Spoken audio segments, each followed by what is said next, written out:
Lisa Jane is a graduate of the Flying Start program and has spent the last 10 years working for Darley and Godolphin, representing His Highness racing interests in France. Godolphin's involvement in supporting welfare allowed Lisa Jane to set up the Aftercare organization Au-delà des Pistes in early 2016, alongside Nimini Ruth of the Aga Khan Studs. Ladies and gentlemen, please welcome Lisa Jane.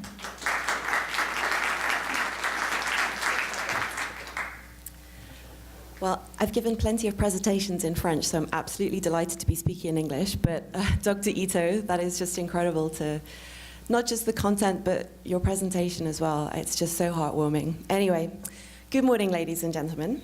My name is Lisa Jane Graffard, as Katie introduced me. I work for Godolphin in France, and with the support of Godolphin, and led by them and Diana, we were part of setting up an aftercare charity in France called Au-delà des Pistes, which translates to Beyond the Tracks. I'm truly honored to be here today to present you the story of an aftercare program that is the embodiment of the IFAR philosophy. This is about horses and people. Horses bring us together and help us forge bonds and relationships. We share a common passion that starts with the horse, a passion that transcends cultures, class, socioeconomic status, language barriers, gender, and really the philosophy of IFAR should be within our reach, that we, the racing and breeding industries, can come together to strive for the best possible lifetime care for the thoroughbreds that bring us so much pleasure. Today, I will guide you through the process that led to us starting an aftercare program in France and what we identified as the key issues to deal with and the key stages in that process. And here we have two of our ambassadors, Cirrus des Aigles, a very famous racehorse who won 9 Group 1s, I think, and over 9 million in prize money. And here he is being ridden by Christophe Soumillon, who is another one of our ambassadors, who you probably all last saw a couple of weeks ago in Churchill Downs, getting nearly bucked off a horse. But he's a very good rider, and he actually rehomes a lot of the horses that he rides. And he shares Cirrus des Aigles with his trainer. They have a shared guard of the horse. So. It's a great story. So this is a quote that I've stolen from Nick Luck with his permission. Welfare, this is as important as it gets. Without confidence in its own ability to care for its human and equine athletes, how can racing in the modern age possibly sell itself as a responsible pastime, let alone as a vehicle for wagering? The quickest way to feed the mythology that racing is cruel, corrupt, and degenerate is to close ranks, be defensive, and to fail to acknowledge and be somewhat comfortable with an inherent level of risk. And let me ask you, are you confident in your industry's ability to care for equine athletes? Are you confident enough to properly communicate that message to the racing public? That was the question put to France Gallo over 2 years ago, and we did not get a confident answer. So this is the background how we set up an aftercare organization to promote the welfare of thoroughbreds once their racing careers are over. So the starting points are, and really the key points, and I think we learned this yesterday as well, are knowledge, which Dr. Elliot Forbes showed the statistics and the knowledge and the information, responsibility, and the messaging. What do you know, and probably more importantly, what don't you know about aftercare in your region? Where does the responsibility lie? It lies with all of us, but you need to identify the bodies and the leaders who can carry this issue. We owe it to everyone, especially the horses, as not everyone is able to or wants to take responsibility. So grab that responsibility and use it wisely. Messaging. This is both a global issue and a cultural issue. A successful global racing industry has positive trickle-down effects for every region, whether it's through trade or competition. Locally, we often find the issues can be more nuanced, as Dr. Ito showed, and we need to adapt our message accordingly. Maybe we can help you formulate the right message and get it out there.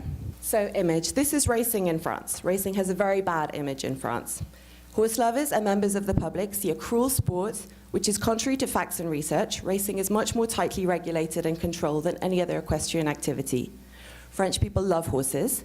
There are riding clubs the length and breadth of France. There are 700,000 license holders in equestrian sports, mostly young and mostly female, which is exactly the demographic you don't see at the races. So the French public don't love racing and they don't go racing. Even among punters and casual race fans, there are many who assume racehorses end up in the abattoirs, and that in general, the racing fraternity aren't concerned with aftercare. Often the racing media perpetuate these views, and social media can create real flashpoints around issues. And that will continue unless we have a strong, positive message to counteract this. Social media, and I'm going to keep coming back to this, if you don't have a good understanding of social media, you will struggle to control your messaging. And if you don't control what is out there, which is a challenge, then you will see others take control. We saw the need for an industry-backed approach. In our case in France, we felt the industry was not taking enough responsibility for aftercare. And while a France Gallo-funded program was in place, the message was very unclear. So this all started with the Godolphin Forums.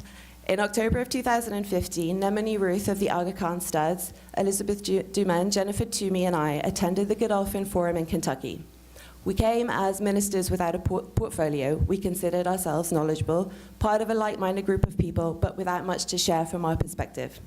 However, it soon became clear that we had a lot to learn, and we came away inspired, having listened to aftercare providers from the USA, Australia, Great Britain, and Ireland as they shared their knowledge and expertise. They told us how to get started, what to do, what not to do, and we owe Godolphin a huge debt of gratitude, but also the people who helped us at that first forum. Daya Buthnot and Emma Boulding from Retraining of Racehorses, Stacey Clark, Stuart Pittman as well, Kristen Werner-Leshny of the US Jockey Club, Anna Ford of New Vocations, Sharon Joyce and Cara Kavanagh from Australia, and a thread began to emerge. We are all in this together. We could only get better and more efficient if we could share information and help each other out. So this is a photo of Natello. While we were at the Godolphin Forum in 2015, we attended the Thoroughbred Makeover, and we found this horse, Natello, an extremely well-bred and talented horse who had been placed in the French Derby for his owners, the Wertheimer brothers, before being sent to race in the USA. And there he was in the makeover, performing in the eventing discipline, where he finished third in the final. And it really embodied to us that this is a global issue, and we can take something home to us and show our industry in France and show them how this works. The makeover is such a great shop window for the aftercare industry in America, and the global importance of what we were doing was really highlighted by this. So following the forum, our first action was to identify what we needed to do, and that was to bring the industry together around a message that we care what happens to racehorses once their careers are over. So we issued a call to action to a selection of key industry stakeholders who we invited to a presentation in Deauville in December 2015 that we entitled, just kind of off the cuff, Au-delà des pistes, which means beyond the racetracks, but that name is stuck.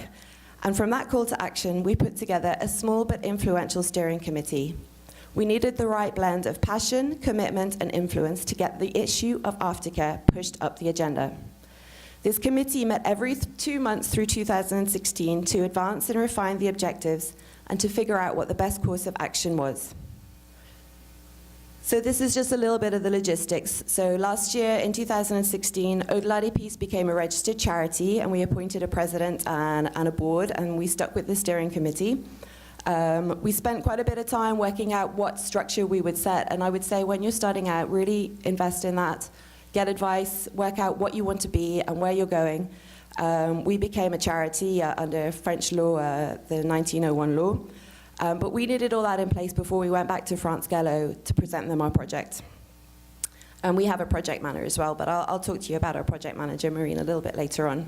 So we identified our objectives, which were formed around a central mission of promoting the best possible care for thoroughbreds once their racing careers are over, with a focus on aftercare and retraining.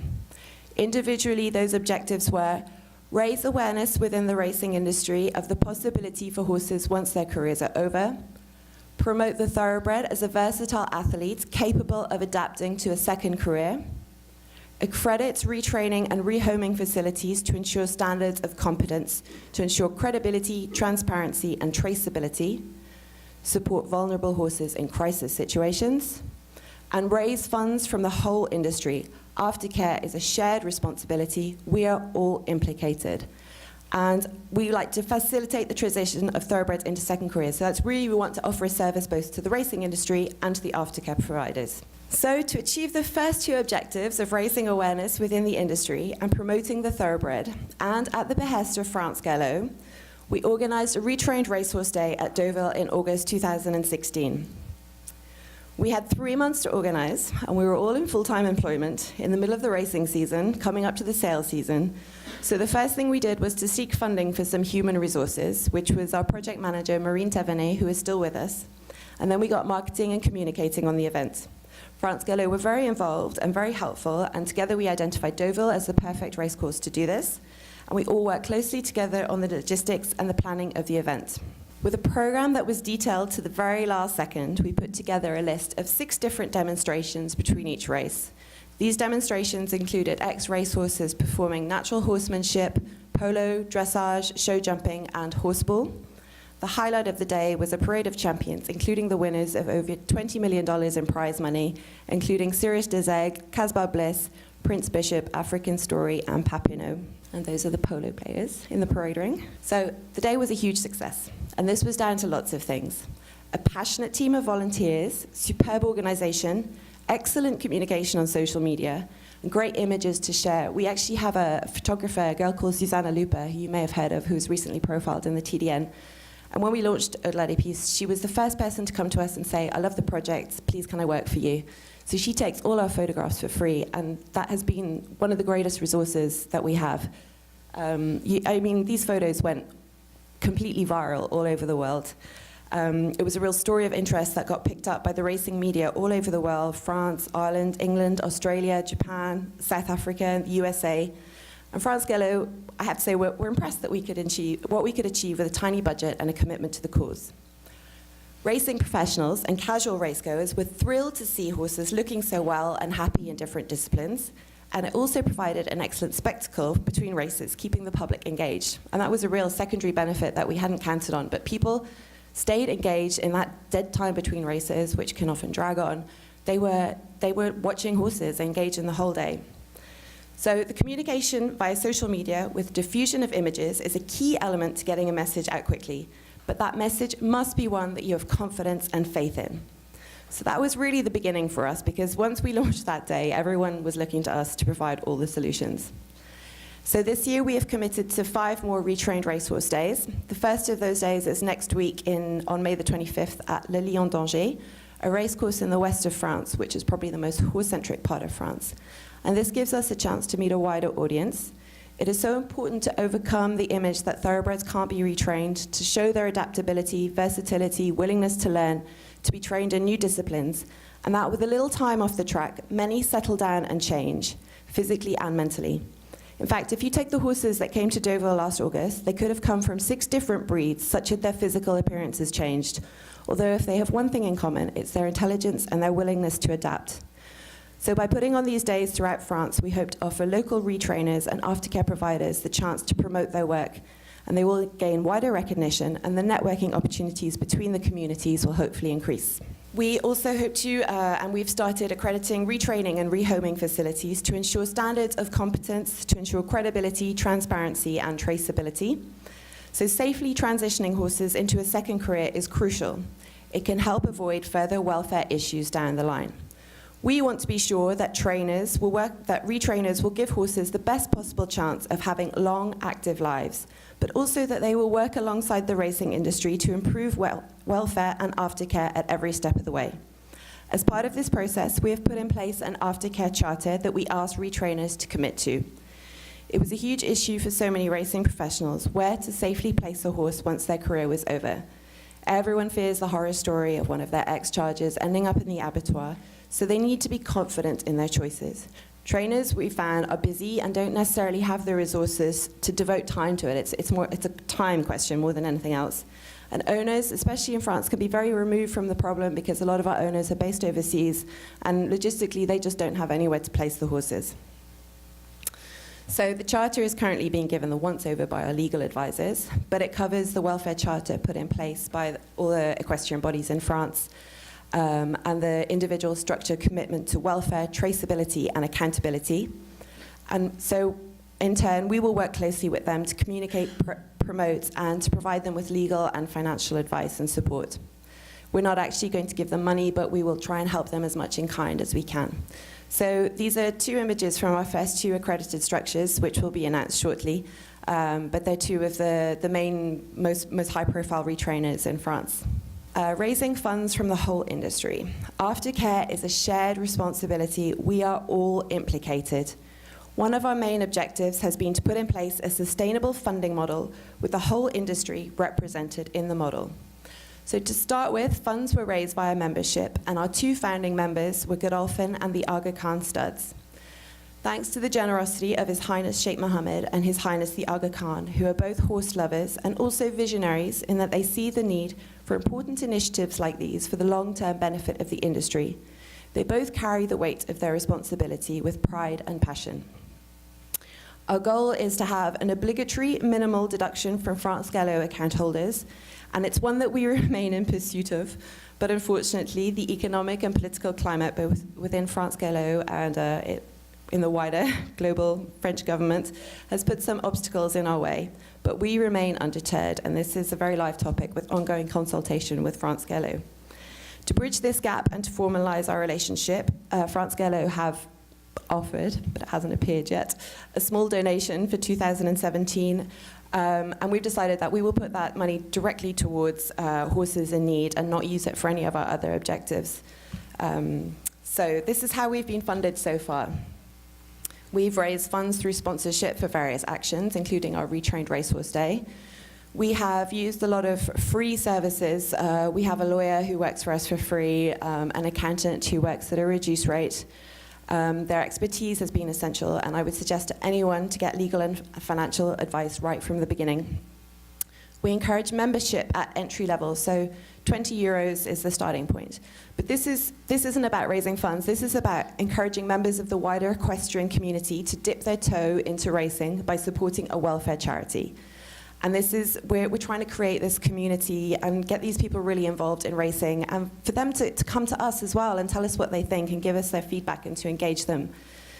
So as Stuart said yesterday, your greatest ambassadors are the people who ride thoroughbreds, and a lot of the people who ride retrained racehorses and thoroughbreds have no knowledge of racing. So if we can bring them to us and we can engage with them, then we can work together and hopefully improve everything for both sides of the equation. We realized last year that we would not have enough funds to achieve all our objectives, so we organized a charity nomination auction last December in Deauville.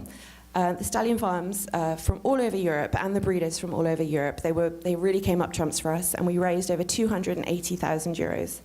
And then we hope this will cover us for the next 2 years, by which time we hope that we will have some sustainable industry-wide funding in place. So what next for us? We hope to launch our website very soon with our accredited structures. We hope to formalize our position as French racing's aftercare charity. We need some help. We need more people on our team. So one person working not full-time isn't enough, which is very, very clear to us. So volunteers are great, but we need some really committed people. Competitions, which work so well in England, in Australia, and here in America. Showcase events. We sponsor certain events. We haven't set up any competitions of our own, but we've started sponsoring events at grassroots level, particularly horseball, which is a huge sport in France, and I think over 80% of the horses in horseball are thoroughbreds. But people from the horseball, the feedback that they give us is that they don't know anyone in racing. They have no one person who gives them horses, but they want more contacts. So we're really happy to sponsor them and to get involved with that. Showcase events, and a big part of, well, not a big part, but we would definitely like to put aside some of our budget for welfare studies. This is about the knowledge, increasing the facts that we have, and really getting to know the welfare and aftercare landscape in France. This information has been extremely difficult to get hold of through the slow-moving French bureaucracy and different bodies holding different bits of information. We have plenty of anecdata, but very little real data. We know that there are about 4,000 thoroughbreds competing in equestrian competitions in France. And another thing will be to do some research into putting in place a euthanasia policy, which is something that I think is very important. So the challenges. I would say the main challenge for us is relevancy. And this is all about social responsibility and your social license to operate. Racing's biggest problem is relevancy in an age where people have less disposable income and in countries where racing is no longer part of the culture, like in France. If there was one thing that is important for, it's a word that hasn't been mentioned, for millennials, it is this feeling of social responsibility. It is the most important marketing tool you have at your disposal when reaching out to the millennial generation. Many of them fail to see the relevancy of racing horses for sport, and they certainly don't see our industry as one with a keen sense of social responsibility. This is a challenge, but it's also an opportunity at the same time. Aftercare is only a small part of this, but please, please include it in your social responsibility strategy. Funding, here economics play a big part. Racing in France is under severe threat from other types of gambling, which means that everyone is having to tighten their belts quite a lot. So getting funding is hard, but we're going to carry on. We're going to persist on this matter.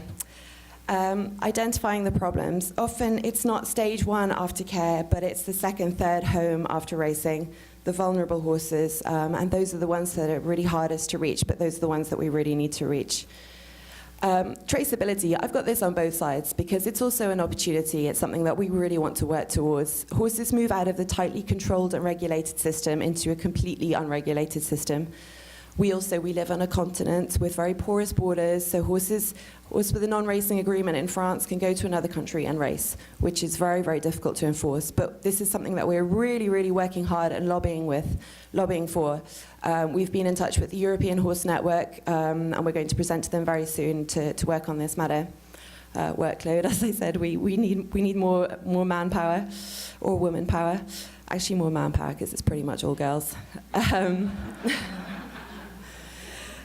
Combating the image of racing, end of life, something that we spoke about yesterday, and as Dr. Ito said, France is a country where horses are produced for human consumption, so we have a very cultural issue to deal with there. And often the racing media are our worst enemy. They love to show photos of horrible things happening on racecourses, so this is something that we are working for as well. We would really like the racing media to work with us, not against us. So to summarize, first of all, set up an aftercare program. Identify your objectives and create a clear message around those objectives. Get a simple mission and work around it. Formalize your structure and get communicating. And I've missed out the most important one, which is reach out, ask for help, and do some market research. Okay, so what exists at home and abroad? What do the stakeholders want? Talk to as many people as you can. Formalize your structure and start communicating. Whatever your structure is, just make sure it's really organized and really well set up. Social media, if you don't know or understand social media, get some training or hire someone young who does, because it's really, really important. There we go. You know all these people. Get funding, which is the hardest thing to do, but is the most important thing to do. And keep talking to as many people as you can along the way. And I would say that, as I said, I've given quite a few presentations in French. We've been to trade shows, salons, fairs. We've presented at all the AGMs of all the bodies in France. We've been to France Gallo. We've presented to the breeders, the owners, the French Equine Law Institute, the European Federation of Breeders, now IFAR, soon the European Horse Network. This is so important to get your message out because, look, you're listening to me. Otherwise, it's really hard for people to grasp what you're trying to tell them.